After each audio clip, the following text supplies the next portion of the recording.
Combien y a-t-il de jours dans la semaine? Ah oui, 7 jours. Lundi, mardi, mercredi, jeudi, vendredi, samedi, dimanche. Alors, est-ce que vous vous êtes déjà demandé pourquoi le jour de la semaine commence ou finisse par la syllabe dit? Bref, pourquoi et comment la syllabe est dans le jour de la semaine, la syllabe dit. Alors, chers messieurs, chères dames, ici, pas de panique, on va bien sûr vous expliquer dans 10 minutes pour comprendre votre micro-magazine sur Fait Télévision. Bonjour lundi. Comment va mardi? Très bien mercredi. Et toi jeudi? Je dirais à vendredi. Que je pars samedi pour revenir dimanche. Bonjour lundi. Comment va mardi? Très bien mercredi. Et toi jeudi? Je dirais à vendredi. Que je pars samedi pour revenir dimanche. Alors, selon certaines sources, le jour de la semaine vient du latin. Ça veut dire que septimana qui veut dire semaine, et donc ça signifie groupe de 7 matins. Et maintenant, revenons à l'histoire. Nous sommes à l'époque d'antique romaine où les ancêtres ont découvert les astres. Parmi les astres, nous allons certainement vous signifier ici. Nous avons la Lune, la planète Mars, la planète Mercure, la planète Jupiter, la planète Vénus, et ils ont ajouté la planète Saturne et enfin le Soleil. Alors les ancêtres devraient commencer à adorer un Dieu, bref, à rendre un culte à chaque Dieu. Voilà le jour de la Lune qui, déjà en latin, c'est Lunae dies, dies qui vient, vient du latin dies qui signifie jour, et voilà pourquoi le lundi c'est le jour de la Lune. Donc, les dieux de la Lune. Le mardi, c'est le dieu de Mars, la planète Mars. Donc, jour de Mars. Le mercredi, c'est le jour de Mercure, jour de la planète Mercure ou jour du dieu Mercure. Jeudi, c'est le jour de Jupiter, les dieux Jupiter, qu'on devrait adorer. Et donc, vendredi, c'est le jour de Vénus, qui est la déesse de la beauté et de l'amour. Et donc, il devrait commencer à adorer cette déesse le vendredi comme Vénus qui est planète. Saturne, c'est bien sûr le jour du sabbat, le jour du repos.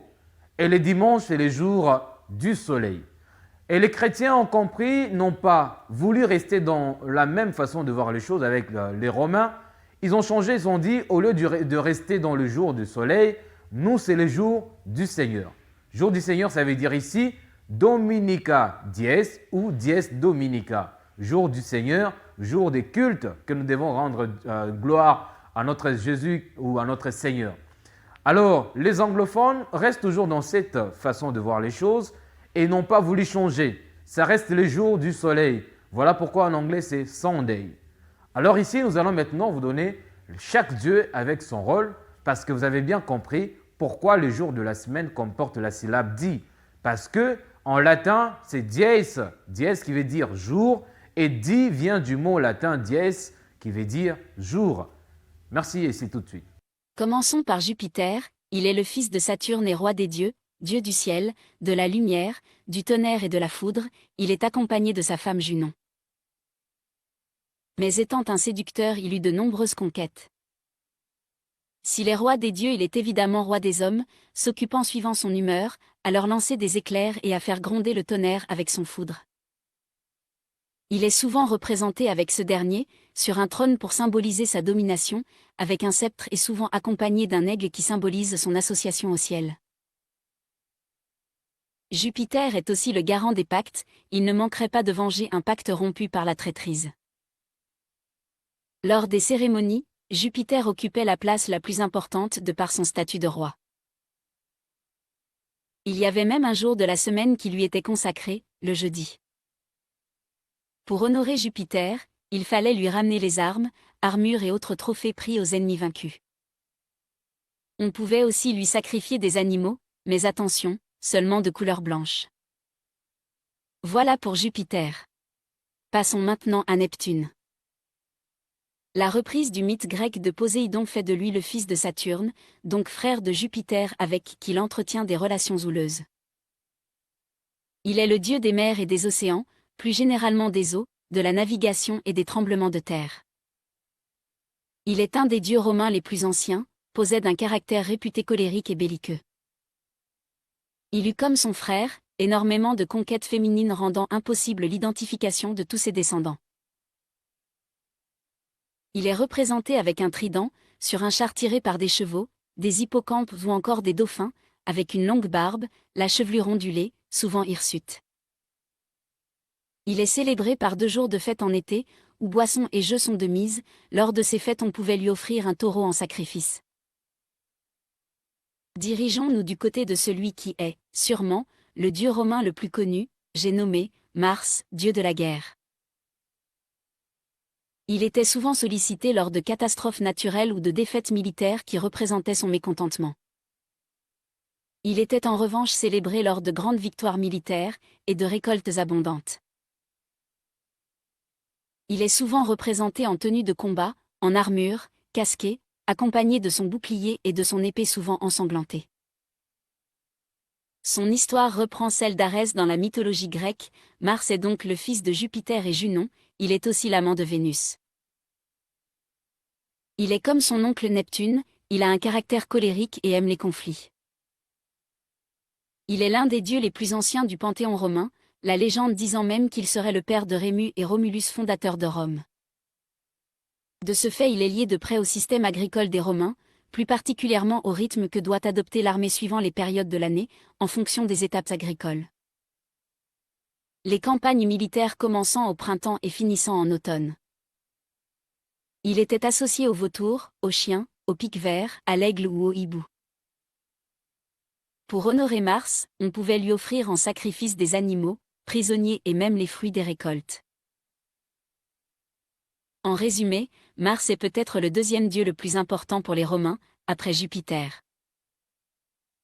Parlons maintenant de Vénus. Vénus est la déesse de l'amour et de la beauté, elle est le dérivé d'Aphrodite chez les Grecs.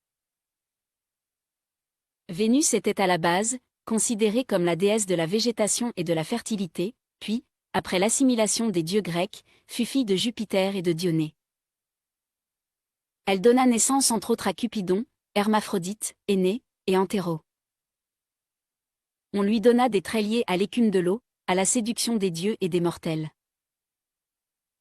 Elle est souvent représentée nue, sortant de l'eau, portant un coquillage en guise de ceinture ou encore avec une rose, une pomme, ou du myrte.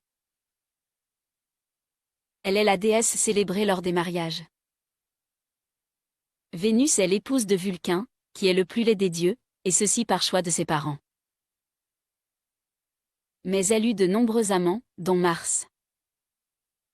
Elle a un caractère joyeux et séducteur mais aussi un comportement jaloux et tyrannique quand elle est contrariée dans ses passions.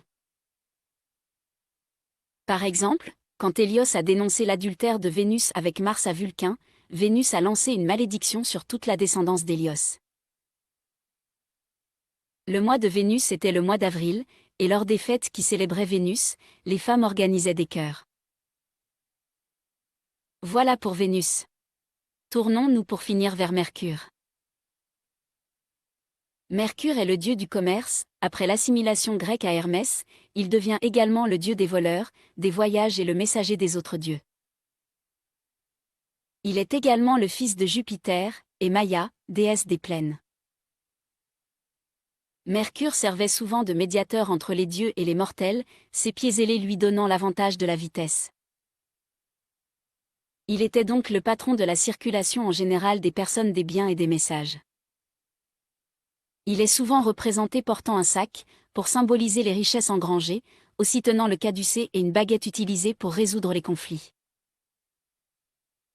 Les marchands lui adressaient leurs prières pour obtenir des profits élevés, et la protection de leurs marchandises. Cependant, pour beaucoup, il était aussi connu pour être rusé et habile ainsi que trompeur, faisant souvent des farces aux personnes crédules. Son rôle était également d'accompagner les morts jusqu'aux enfers, le royaume de Pluton. Voilà, on a bien compris. Et aujourd'hui, nous avons bien sûr une idée et qui répond bien sûr à notre question du jour. Pourquoi les jours de la semaine comportent la syllabe di?